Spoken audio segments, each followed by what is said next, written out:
عمران خان نے مجھے قاسم اور سلیمان کا کمرہ زمان پاک میں دیا اور روانہ ہوتے وقت ہاتھ میں تسبیح دی، کھجور دی اور بل پروف جیکٹ پہنائی۔ اس کے بعد مجھے دعا دے کر روانہ کیا۔ مراد سعید نے آج اپنی روپوشی کی کہانی ساری دنیا کے سامنے رکھی ہے اور اس کے علاوہ پاکستان تحریک انصاف کی قیادت کے حوالے سے بات کی ہے اور پلان دیا ہے ملک بند کرنے کا۔ ملک بند کیا جائے، لانگ مارچ کیا جائے، ڈی چو کی طرف آیا جائے، دھرنا دیا جائے اور سپلائی بند کی جائے۔ یہ آخری لائن بڑی خطرناک ہے۔ آج کا جو انٹرویو ہے، کیا اہم پہلو ہیں وہ آپ کے سامنے رکھتے ہیں۔ اور مراد سعید نے آج جب سے روپوش ہوئے ہیں، یعنی 9 مئی کو وہ روپوش ہو چکے تھے، 11-12 مئی کو، 11-12 مئی سے لے کے آج یعنی تقریباً 3 سال گزر چکے ہیں، اور 3 سال کے بعد آج پہلی دفعہ انہوں نے وہ داستان سنائی ہے جو کسی کو معلوم نہیں، وہ باتیں بتائی ہیں جو کسی کے علم میں نہیں۔ آج وہ تمام کہانی آپ کے سامنے رکھتے ہیں جو آج مراد سعید نے بتائی ہے۔ پہلی جو انہوں نے بات بتائی، ان سے پوچھا گیا روپوشی کے حوالے سے کہ یہ روپوشی کا فیصلہ کیوں کیا، تو انہوں نے کہا کہ جب جوڈیشل کمپلیکس میں عمران خان پہ حملہ ہوا، جب میں نے انہیں بچایا اور میں نے کوشش کی کہ عمران خان کو یہاں سے بچا کے نکالا جائے، ان کی جان بچانے کی میں جو کردار ادا کیا، وہ تمام منظر، وہ تمام فوٹیجز جو ہیں وہ آپ کو یاد ہوں گی جب وہ سکرین کے آگے لیٹ گئے تھے۔ تو اس کے بعد مراد سعید کہتے ہیں کہ عمران خان نے مجھ پہ پابندی لگا دی کہ تم نے زمان پاک کے باہر جو کیمپ ہیں وہاں بھی نہیں جانا۔ تو کہتے ہیں کہ عمران خان نے جو کمرہ تھا قاسم اور سلیمان کا، اس سے سیٹ کروایا اور مجھے دیا کہ تم نے یہاں رہنا ہے، اور سیکیورٹی اہلکار وہاں تعینات ہو گئے، اور مجھے جو ہے باہر جانے کی اجازت نہیں تھی۔ اور ایون کہ ایک دفعہ میں عمران خان کی پیشی تھی تو میں گاڑی میں ساتھ آنے لگا، تو عمران خان نے کہا کہ بہادری اور بیوقوفی میں فرق ہوتا ہے، تم نے نہیں جانا، تم زمان پا کے رہو گے۔ خیر 9 مئی ہوا۔ 9 مئی کے بعد وہ کہتے ہیں کہ یہ عمران خان نے کہا کہ یہ تمہیں مار دیں گے، تم یہاں سے چلے جاؤ، اور مجھے کھجوریں دی، تسبیح دی اور بل پروف جیکٹ پہنائی، اور بشرا بی بی اور عمران خان نے دعا دے کے وہاں سے روانہ کیا۔ کہتے ہیں وہاں سے روانہ تو کر دیا، خیر میں گیا، جس طرح بھی میں جہاں بھی پہنچا میں چھپ گیا، روپوشی اختیار کر لی۔ اس کے بعد 5 اگست جب عمران خان دوبارہ گرفتار ہونے لگے تھے، تو عمران خان نے پیغام میرے لیے پہنچایا، اور میرے لیے پیغام یہ تھا کہ ہو سکتا ہے تو تم اس ملک سے باہر چلے جاؤ، لیکن احتیاط کے ساتھ اس ملک سے باہر چلے جاؤ، کیونکہ یہ لمبا عرصہ یہ ظلم، یہ بربریت ہوگی، تو ہو سکتا ہے اگر تم اس ملک سے نکل سکتے ہو تو اس ملک سے نکل جاؤ۔ یہ عمران خان نے پیغام مجھے پہنچایا، اور جتنا ہو سکے تم نے اپنا حیا رکھنا ہے۔ تو یہ باتیں کی۔ اس کے علاوہ انہوں نے پہلے تو اپنا یہ روپوشی کا بتایا کہ میں نے اس طرح، روپوشی پہ نہیں بتایا کہ وہ کس طرح گزارے ہیں، لیکن یقیناً یہ ہر انسان کے لیے ایک مشکل ٹاسک ہوتا ہے، ایک مشکل کام ہوتا ہے۔ تو جو دوسرا سوال کیا گیا وہ 9 مئی کا کیا گیا، کیا 9 مئی ایک سازش تھی؟ تو انہوں نے کہا کہ 9 مئی سازش تھی، لیکن تحریک انصاف کے خلاف۔ آپ اگر دیکھیں 50,000 سے زائد لوگوں کو اٹھایا گیا، مقدمے درج ہوئے، 4 دبڑی کا تقدس پامال ہوا، زبردستی پارٹیاں چروائی گئیں، سب کچھ ہوا۔ کس کو ٹارگٹ کیا گیا؟ تحریک انصاف کو۔ 9 مئی اصل تحریک انصاف کے خلاف ایک سازش تھی، جو پاکستان میں ایک سازش رچائی گئی۔ یہ انہوں نے جواب دیا، کیونکہ ایک طرف جو اسٹیبلشمنٹ کا بیانیہ ہے وہ یہ ہے کہ ان کی پاکستان کے خلاف سازش تھی، لیکن آج مراد سعید اور ایون کہ عمران خان یہ کئی دفعہ کہہ چکے ہیں یہ تحریک انصاف کے خلاف سازش تھی، جس کا آج مراد سعید نے جواب دیا۔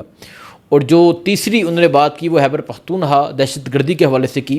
انہوں نے کہا کہ خیبر پختونخوا میں 2 مرتبہ دہشت گردی کو روکا، 2 مرتبہ طالبان کو روکا، جو سوات کی طرف سے، جو مالاکنڈ کے پہاڑوں کی طرف سے آ رہے تھے اور جو کلام کے اوپر والی سائڈ تک پہنچ چکے تھے۔ پھر ہم نے اس پہ بھرپور آواز اٹھائی، اور ایون کہ اتنی آواز اٹھائی، اتنا ہم نے شور مچایا اور امن پاسو کا نعرہ لگایا، وہاں سوات کے لوگ باہر نکلے، مالاکنڈ کے لوگ باہر نکلے، تو پھر مجبوراً ان لوگوں کو واپس جانا پڑا۔ تو ہم نے ان کا یہ منصوبہ جو ہے اسے بھی ناکام بنا دیا۔ اس کے علاوہ خیبر پختونخوا میں جو ابھی دہشت گردی ہے اس حوالے سے بات کی، جو افغانستان اور پاکستان کے جو معاملات ہیں اس پہ بات کی، کہ عمران خان نے یہ پیغام دیا کہ محمود اچکزئی، اس کے علاوہ جو خیبر پختونخوا کی حکومت تھی جب علی امین کنڈاپور تھے، یہ افغانستان جائیں، وہاں جا کے بات کریں۔ تو انہوں نے کہا کہ اب یہ جو حکومت ہے موجودہ حکومت ہے اس پہ بھی شور مچا دیتی، اس پہ بھی سازش کرتی، تو اس وجہ سے نہیں جایا گیا۔ جو تیسرا اور چوتھا جو ان سے سوال کیا گیا مراسئی سے، وہ کیا گیا عمران خان سے ملاقات پر پابندی کے حوالے سے، تو بڑا زبردست جواب دیا۔ انہوں نے کہا کہ یہ جو ملاقات پر پابندی ہے یہ ایک منصوبہ ہے، اور یہ ہم فوج میں بھی اگر اس چیز کو ریڈ کریں، جب کمیونیکیشن ختم ہو جاتی ہے پھر پتہ نہیں ہوتا کہ ہم نے کیا کرنا ہے۔ تو اب یہ جو کمیونیکیشن تھی، جو عمران خان سے ایک رابطہ تھا، وہ ختم کر دیا گیا ہے۔ اب جو باہر ہے، باہر والوں کو پتہ نہیں ہے ہم نے کیا کرنا ہے، جا کے کیا گارڈلن لینی ہے، آگے ہمارا نیکسٹ فیصلہ کیا ہوگا، اور یقیناً یہی صورتحال ہے کہ عمران خان کا اعلان نہیں ہوا، یا عمران خان نے فیصلہ نہیں کیا، یا عمران خان کا پیغام نہیں آیا۔ تو اب یہ جو گیپ ہے یہ ڈال دیا گیا، جس وجہ سے یہاں پارٹی میں دراریں پڑ گئیں، جس وجہ سے کوئی فیصلہ نہیں کر پا رہے، جس وجہ سے یہ ہے کہ یہ خاموش ہو چکے ہیں، جس وجہ سے کوئی گروپ بن چکے ہیں، اور یہ ایک سوچی سمجھی ایک منصوبہ بندی تھی جو کی گئی اور جس میں وہ کامیاب ہو گئے، اور واقعی یہ حقیقت ہے۔ اور اس حوالے سے انہوں نے کہا کہ اس وجہ سے عمران خان سے ملاقات پر پابندی ہے۔ پھر ایک اہم سوال ہوا تحریک انصاف کے پاس کون کون سے آپشنز ہیں۔ اب یہ انہوں نے ڈیٹیل میں جواب دیا۔ انہوں نے کہا کہ تحریک انصاف کے پاس بہت سے آپشنز ہیں، تحریک انصاف کو دیوار کے ساتھ لگایا گیا ہے، تحریک انصاف کے ساتھ جو کیا گیا ہے وہ ساری باتیں ایک طرف ہیں، لیکن تحریک انصاف ابھی بھی چاہے تو وہ بہت کچھ کر سکتی ہے۔ پہلا جو انہوں نے ایک پوائنٹ دیا وہ یہ تھا کہ تمام لوگ جو ہیں وہ ایک چھت تلے بیٹھیں، یعنی ایک جگہ بیٹھیں، جس میں انہوں نے نام لیا محمود اچکزئی، جس میں سہیل افریدی، پاکستان تحریک انصاف کی قیادت اور فیملی یعنی عمران خان کی بہنیں۔ کہا یہ گیا کہ یہ تمام لوگ ایک جگہ بیٹھیں اور ایک جگہ بیٹھ کے متفقہ طور پہ متحد ہو کے فیصلہ کریں کہ اب ہم نے کیا کرنا ہے، اب ہم نے کیا کرنا ہے، اور پھر باہر آ کے پریس کانفرنس کی جائے اور پوری قوم کے سامنے اعلان کیا جائے کہ اب ہم یہ کرنے جا رہے ہیں۔ اور پھر انہوں نے کہا کہ جو کیا جا سکتا ہے اس میں یہ ہے کہ اسمبلی سے ریزائن دیا جا سکتا ہے، خیبر پختونخوا اسمبلی کی بجائے، باقی انہوں نے اسمبلیوں کی بات کی، پنجاب اسمبلی سے، قومی اسمبلی سے ریزائن دیا جا سکتا ہے، یہ پہلی موو ہو سکتی ہے۔ اس کے ساتھ ساتھ انہوں نے کہا کہ پورا پاکستان جو ہے وہ بند کیا جا سکتا ہے۔ پورا پاکستان اس وجہ سے بند کیا جا سکتا ہے کہ جب یہ مراسد کے الفاظ ہیں، جب صبح بند کرنے کی بات ہوتی ہے تو وہ کہتے ہیں کہ صبح بند کرنے سے خیبر پختونخوا کے لوگوں کا نقصان ہوگا، تو میں یہ سوال کرنا چاہتا ہوں قلم چھوڑنے سے کس کا نقصان ہوگا؟ یہ مراسد نے قلم چھوڑنے کا کیا فائدہ ہوگا، یہ انہوں نے کہا کہ ایک اسمبلی سے ریزائن کیا جا سکتا ہے، پھر پورا پاکستان بند کرنے کے حوالے سے حکمت عملی اپنائی جا سکتی ہے، جس میں بلوچستان آ سکتا ہے، دوچہ کاکر کو اس پہ کام کرنا چاہیے، جس میں سندھ آ سکتا ہے، جیسے نہروں کا مسئلہ تھا تو سندھ نے احتجاج کیا، دھرنا دیا، کامیاب ہوئے، تو عمران خان کے حوالے سے کیوں نہیں کیا جا سکتا؟ انہوں نے کہا کہ جو اس میں سب سے بڑی بات ہے وہ یہ ہے کہ اس کو سسٹین کیسے کرنا ہے۔ ہوتا یہ ہے کہ کوئی یہ احتجاج کرتے ہیں، لانگ مارچ کرتے ہیں، اس کے بعد ختم ہوتا ہے، پھر کیا ہوتا ہے، پھر انہی لوگوں پہ کریک ڈاؤن ہوتا ہے۔ تو اب فیصلہ یہ کرنا ہے کہ یہ جو سٹیپ ہیں یہ کرنے کس طرح کرنے ہیں، اور اس کو سسٹین کس طرح کرنے، اس کو لانگ ٹرم کے لیے کس طرح لے کر جانا ہے۔ اور ساتھ یہ بھی بات کی کہ لانگ مارچ کی طرف جا سکتے ہیں، ڈی چوک کی طرف جا سکتے ہیں، یہ بھی اعلان کیا جا سکتا ہے، راستے بند کیے جا سکتے ہیں ایک اسٹریٹجی کے ساتھ۔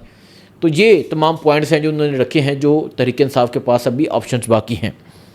اور پھر انہوں نے ایک اور بات کی کہ جو تحریک انصاف کے جو رہنما ہیں یا جو پارلیمنٹیرین ہیں، یہ پینٹ کوٹ پہن کے، ویسٹ کوٹ وغیرہ پہن کے ٹاک شوز میں جاتے ہیں، تو وہ کہتے ہیں کہ اگر تو آپ عمران خان کی تصویر یہاں نہیں لگا سکتے، اگر آپ عاصم منیر کا جو ایک بربریت ہے، کا جو جبر ہے، اس پہ آپ بات نہیں کر سکتے، تو آپ کو ٹاک شوز میں نہیں جانا چاہیے۔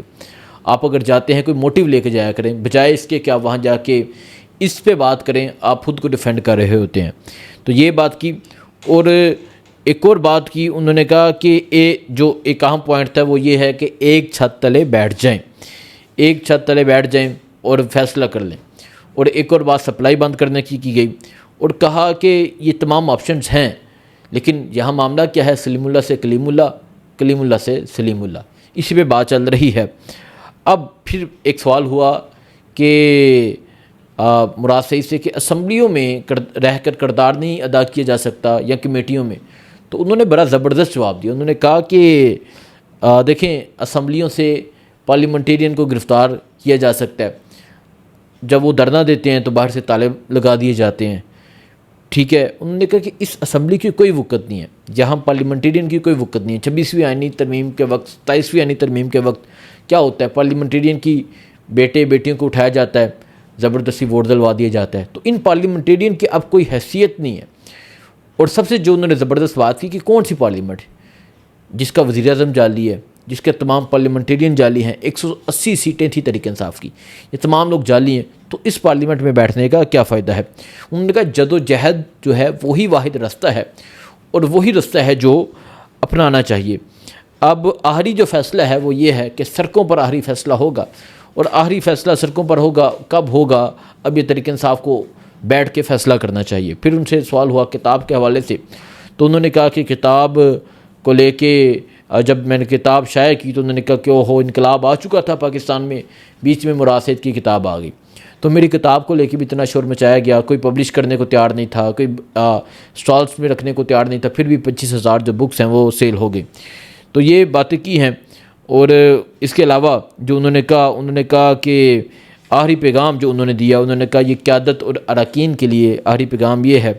انہوں نے گزارش کی، میں یہ گزارش کرتا ہوں کہ آپ کم سے کم آپ سپریم کورٹ کے باہر تو دھرنا دے سکتے ہیں، آپ سپریم کورٹ کے باہر بھی نہیں بیٹھ سکتے؟ کیا آپ اتنا بھی نہیں کر سکتے؟